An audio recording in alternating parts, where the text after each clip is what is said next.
কেমন আছেন সবাই? আশা করি ভালো আছেন। আজকে আমরা মোটামুটি কয়েকটা 50টার মতো প্রশ্ন সম্পর্কে জানবো, যেটা হচ্ছে আমরা একটু ভুল করি বা একটু কনফিউশন বেশি ক্রিয়েট হয় আর কি এই কোশ্চেনগুলো নিয়ে। তো যাতে করে আর ক্যাচাল না লাগে আর কি। খুবই শর্ট ভিডিও হবে এটা। এটা হচ্ছে আপনার বেসিক বিয়ে 16-17 পেজে আছে।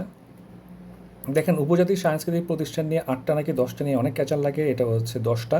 এটা হচ্ছে সংস্কৃতি মন্ত্রণালয়ের ওয়েবসাইটে 10টা দেওয়া আছে এবং বেশিরভাগ বইয়ে হচ্ছে আপনার 10টা দেওয়া আছে। সো আপনার 10টায় পড়বেন, 8টা পড়বেন না। তারপর হচ্ছে ক্লাইমেট ভলারেবল ফোরাম হচ্ছে সদস্য হচ্ছে 74। এটা খুব একটা প্রয়োজন নেই। বর্তমানে সার কারখানা হচ্ছে 7টা। তাহলে সার কারখানা হচ্ছে 7টা, সার কারখানা হচ্ছে 7টা। পেঁয়াজ উৎপাদনের শীর্ষ জেলা হচ্ছে পাবনা, পেঁয়াজ হচ্ছে পাবনা, ঠিক আছে? পেঁয়াজ হচ্ছে পাবনা, পিপি পড়বেন। প্রথম বেসরকারি এবং প্রথম স্যাটেলাইট টেলিভিশন হচ্ছে এটিএন বাংলা। প্রথম বেসরকারি এবং প্রথম স্যাটেলাইট টেলিভিশন দুইটাই হচ্ছে এটিএন বাংলা। কেমন? তারপর শান্তিরক্ষীতে সদস্য প্রেরণের শীর্ষ দেশ হচ্ছে নেপাল। বর্তমানে কিন্তু বাংলাদেশে নাই, এটা অনেকে মিস্টেক করেন। সো বর্তমানে 1 নম্বরে হচ্ছে আপনার নেপাল এবং বাংলাদেশ হচ্ছে তৃতীয়। বাংলাদেশ হচ্ছে তৃতীয়, 1 নম্বরে হচ্ছে নেপাল। 1 নম্বরে নেপাল মাথায় রাখবেন, যেখানে মাত্রই হচ্ছে আপনার বিপ্লব হইল। সো এটা মনে রাখা ইজি।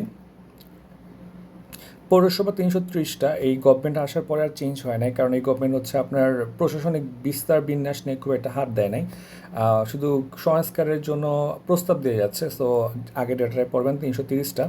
24 সালের সবচেয়ে বেশি প্রবাসী আয় আসে যুক্তরাষ্ট্র থেকে। 2024 সালের সবচেয়ে বেশি আয় আসে হচ্ছে ইউএসএ থেকে, এটা মাথায় রাখতে হবে। আর গত অর্থ বছর রেমিটেন্স আসে 30 বিলিয়নের বেশি, ঠিক আছে? 30 বিলিয়ন মাথায় রাখতে হবে। জাতীয় নিরাপত্তা ও সংহতির প্রতীক হচ্ছে রাষ্ট্রপতি। বাংলাদেশ ব্যাংক বর্তমানে মুদ্রানীতি ঘোষণা করে বছরে 2বার, একটা 6 মাস করে। এটা পরীক্ষায় আসার জন্য খুবই গুরুত্বপূর্ণ একটা কন্টেন্ট। বিশ্বব্যাংকের মধ্যে সুশাসনের উপাদান হচ্ছে 4টা, অনেক জায়গায় হচ্ছে আপনার হচ্ছে এখানে ঝামেলা লাগে আর কি। স্তম্ভ হচ্ছে আপনার 4টা, এটাও মাথায় রাখবেন। ওকে। ব্যক্তিগত মূল্যবোধ লালন করে হচ্ছে স্বাধীনতার মূল্যবোধকে। এটা নিয়েও আপনার মোটামুটি একটা ঝামেলা লাগে যে ব্যক্তিগত মূল্যবোধ কি স্বাধীনতার মূল্যবোধকে নাকি হচ্ছে আপনার সামাজিক মূল্যবোধকে। স্বাধীনতার মূল্যবোধ পড়তে পারেন আপনারা। তারপর 24 সালে জীববৈচিত্র্য সংক্রান্ত COP16, এটা কিন্তু একটু ডিফারেন্ট। এটা হচ্ছে জীববৈচিত্র্য সংক্রান্ত COP16, আর একটা হচ্ছে নর্মাল COP30 আর কি সামনে হবে। সো জীববৈচিত্র্য COP16 এটা হচ্ছে হয় কলম্বিয়া, এটা মাথায় রাখবেন। কলম্বিয়া প্রস্তাবিত তুরস্ক বাতিল করে কলম্বিয়ায় হয়, তাহলে জীববৈচিত্র্য হচ্ছে কলম্বিয়া, ঠিক আছে? কমনওয়েলথের বাংলাদেশ 34তম সদস্য, অনেক জায়গায় 32 দেওয়া আছে। জনসংখ্যার বৃহত্তর সিটি কর্পোরেশন হচ্ছে ঢাকা উত্তর সিটি কর্পোরেশন, বৃহত্তর জেলা হচ্ছে 17টা, ঠিক আছে? আর হচ্ছে 71 সালে জেলা ছিল হচ্ছে 19টা, দুইটা কিন্তু বৃহত্তর জেলা না, এটা হচ্ছে অনেকে ভুল করেন। জেলা এবং বৃহত্তর জেলা, বৃহত্তর বলে 17টা আর জেলা বলে 19টা। পরবর্তীতে 1984 সালে হচ্ছে আপনার এরশাদ সাহেব 64 জেলায় ভাগ করেন, ঠিক আছে? ইউনিয়ন হচ্ছে 4-5-8-4, ঠিক আছে? 4-5-8-4, 4584, 4584। নদীবন্দর আপনার 54টা, এটা 55টা ছিল, একটা বাতিল করা হয়। তো বর্তমানে 54টা নদীবন্দর, এটা পরীক্ষা আসতে পারে। সমুদ্রবন্দর 4টা, আর হচ্ছে টোটাল হচ্ছে 5টা, একটা নির্মাণাধীন আছে, সেই হিসাবে একটা বাদ দেওয়া হয়েছে। মন্ত্রণালয়ের 43টা আগের মতোই। ইউপি সদস্য হওয়ার ন্যূনতম বয়স হচ্ছে 25। ইউপি সদস্য হওয়ার ন্যূনতম বয়স হচ্ছে 25। বর্তমান নিবন্ধিত রাজনৈতিক দল হচ্ছে 50টা, টোটাল পায় হচ্ছে 55টা, 5টা বাতিল হয়। জিআই পণ্য হচ্ছে 60টা, এটা পরীক্ষা আসতে পারে। কর্নফিট আর্ন হচ্ছে 3.32, এটা আসবে না। বৃহত্তম সার কারখানা হচ্ছে আপনার ওই 7টার মধ্যে সবচেয়ে বড় হচ্ছে পলাশ ঘোড়াশাল ইউরিয়া সার কারখানা, নরসিংদীতে। পলাশ এবং ঘোড়াশাল একসাথে। রেলপথ আছে হচ্ছে 49টা, তাহলে নাই হচ্ছে আপনি 64 থেকে মাইনাস করলে হচ্ছে 15, তাহলে 49টাতে হচ্ছে আছে বা 15টা নাই, যে কোনো একটা এটা মাথায় রাখেন। সর্বশেষ হচ্ছে নড়াইল, আপনারা জানেন ওই যে নড়াইল এক্সপ্রেস। রেল অঞ্চল হচ্ছে দুইটা, একটা পূর্বাঞ্চল একটা পশ্চিমাঞ্চল। রেলের বিভাগ হচ্ছে 4টা, লাগবে না। বিমা প্রতিষ্ঠান বর্তমানে 82টা, বিসিএসে কম আসে। জনসংখ্যা ঘনত্বের সবচেয়ে কম হচ্ছে রাঙ্গামাটি, এটা পরীক্ষায় আসে। রাঙ্গামাটিতে উপজাতি বাস করে হচ্ছে 11টা, তবে পার্বত্য চট্টগ্রামে বাস করে হচ্ছে 13টা, লাগবে না। রুটির ঝুড়ি হচ্ছে নওগাঁ, নওগাঁ না থাকলে হচ্ছে ঠাকুরগাঁও দাগানো যাবে, ঠিক আছে? রুটির ঝুড়িতে হচ্ছে নওগাঁ, যদি নওগাঁ অপশনে না থাকে ঠাকুরগাঁও দাগাবেন। রাবার বাগান হচ্ছে 18টা, ঠিক আছে? রাবার বাগান হচ্ছে 18টা। মৌলভীবাজারের চা বাগানের সংখ্যা হচ্ছে 90, আর হচ্ছে 90 না থাকলে 91 দাগাইতে পারবেন। আর হচ্ছে টোটাল চা বাগান হচ্ছে 170, এটা মাথায় রাখবেন। আলু উৎপাদনের শীর্ষ জেলা রংপুর এবং পাট উৎপাদনে হচ্ছে বাংলাদেশ দ্বিতীয়, ঠিক আছে? উৎপাদনে দ্বিতীয় কিন্তু রপ্তানিতে প্রথম, এটা মাথায় রাখবেন, ঠিক আছে? উৎপাদনে সেকেন্ড, রপ্তানিতে প্রথম।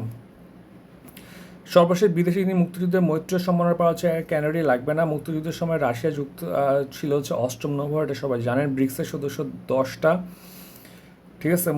পুরাতন মূল্যবোধ হচ্ছে ভারতের মূল্যবোধ হচ্ছে সবচেয়ে পুরাতন মূল্যবোধ। বিপরীত বৈষম্য হচ্ছে পিছিয়ে পড়া জনগোষ্ঠীদের জন্য। নৈতিক মূল্যবোধের উৎস হচ্ছে নৈতিক চেতনা এবং নৈতিকতার উৎস হচ্ছে ধর্ম। এটা তো মোটামুটি সবসময় একটা ক্যাচার লাগে। নৈতিক মূল্যবোধের উৎস নৈতিক চেতনা এবং নৈতিকতার উৎস হচ্ছে ধর্ম। নৈতিক মূল্যবোধ এবং হচ্ছে নৈতিকতার উৎস দুটা খেয়াল রাখবেন। নৈতিক মূল্যবোধ বললে হচ্ছে নৈতিক চেতনা, আর নৈতিকতা বললে হচ্ছে ধর্ম। সুশাসনের যে নীতি সংগঠনের স্বাধীনতাকে নিশ্চিত করে সেটা হচ্ছে অংশগ্রহণ, এটা পরীক্ষায় আসে। তাহলে অংশগ্রহণের মাধ্যমে হচ্ছে আপনার সংগঠনের স্বাধীনতাকে নিশ্চিত করে। লিচু সবচেয়ে বেশি হয় পাবনা, ঠিক আছে। লিচু হচ্ছে পাবনা, আগে ছিল হচ্ছে সম্ভবত দিনাজপুর সরি। আম উৎপাদনের শীর্ষ জেলা হচ্ছে এখন চাঁপাইনবাবগঞ্জ, ঠিক আছে। আম উৎপাদনের শীর্ষ হলো চাঁপাইনবাবগঞ্জ। জলাভূমি নির্ভর প্রাণী অভয়ারণ্য হচ্ছে 2টা। দেশের বৃহত্তম নদী হচ্ছে মেঘনা, আর দীর্ঘতম বললে হচ্ছে পদ্মা। ক্ষুদ্রতম নদী হচ্ছে বলেশ্বর, ঠিক আছে, বলেশ্বর। আর ভারতে অবস্থিত বাংলাদেশের কূটনৈতিক মিশন হচ্ছে 6টা। গ্রাম আদালতের সদস্য সংখ্যা হচ্ছে এখন 5জন, এটা খেয়াল রাখবেন, 5জন। সভাপতি হচ্ছে চেয়ারম্যান। সেচ প্রকল্পের সবচেয়ে বেশি ক্ষতিগ্রস্ত হচ্ছে বরেন্দ্র অঞ্চল, ঠিক আছে, চরণবিল অঞ্চল না। চরণবিলটা আসে পরীক্ষায়। এটা হচ্ছে পাবনা, নাটোর, সিরাজগঞ্জ, এই 3টা জায়গা মিলে হচ্ছে চরণবিল। নবীনতম নদী হচ্ছে যমুনা। 1727 সালে যখন হচ্ছে ভূমিকম্পের কারণে হচ্ছে ব্রহ্মপুত্র আপনার দিক চেঞ্জ করে যমুনা হচ্ছে সৃষ্টি হয়, সেটা হচ্ছে আপনার নবীনতম নদী। বাংলাদেশ সুপ্রিম কোর্টের আপিল বিভাগের চেম্বার আদালত হচ্ছে এখন 2টা। মোট গ্রাম হচ্ছে 90,049, এটা খেয়াল রাখবেন। আপনার হচ্ছে জনসংখ্যার বৃহত্তম উপজেলা সাভার, ক্ষুদ্রতম হচ্ছে আপনার রাঙামাটি। জনসংখ্যার বৃহত্তম ইউনিয়ন হচ্ছে ধামসোনা, সাভার, ঢাকায়, এবং এগুলো কিন্তু একটা আসেই, এবারও আসবে, খেয়াল রাখবেন। আর জনসংখ্যার ক্ষুদ্রতম ইউনিয়ন হচ্ছে সুতালুরি। দেখেন, প্রথম বিসিএসটি যদি আপনার স্লিপে মোস্তফা কামাল অপশন না থাকে তাহলে হচ্ছে মুন্সি আব্দুর রফ দাগানো যাবে। তো মোদির মজলিস হচ্ছে 1 সেপ্টেম্বর নাকি 2 সেপ্টেম্বর। আপনার এটা মিটিং শুরু হয় 1 সেপ্টেম্বর, কিন্তু শেষ হয় 2 সেপ্টেম্বর, মানে রাতে মিটিং শুরু হয় আর কি। তো অপশানে হচ্ছে 2টা থাকলে 1 সেপ্টেম্বর দাগাবেন, আর না থাকলে 2 সেপ্টেম্বর, যেটা থাকবে সেটা দাগাবেন আর কি। সর্বদলীয় কেন্দ্রীয় রাষ্ট্রভাষা সংগ্রাম পরিষদ হচ্ছে 31 জানুয়ারি 52-তে আপনার এস্টাবলিশ করা হয়। এটা অপশানে না থাকলে 30 তারিখ দাগাবেন, কাছাকাছি দাগাই দেবেন আর কি। তারপর উপদেষ্টা, এটা লাগবে না। যাক, এই হচ্ছে আমাদের প্রায় এখানে আপনার প্রায় 56টা বা 60টার মতো প্রশ্ন আছে। আশা করি এখান থেকে কয়েকটা কমন আসবে। থ্যাংক ইউ সবাইকে। আচ্ছা, আমাদের আগামীকালকে হচ্ছে টেলিগ্রামে একটা সর্বশেষ ক্লাস হবে। তো যারা যুক্ত হতে চান টেলিগ্রামে লিঙ্ক আমি দিয়ে দিব, ডেসক্রিপশানে সবাই যুক্ত হয়ে যাবেন আর কি। থ্যাংক ইউ সবাইকে।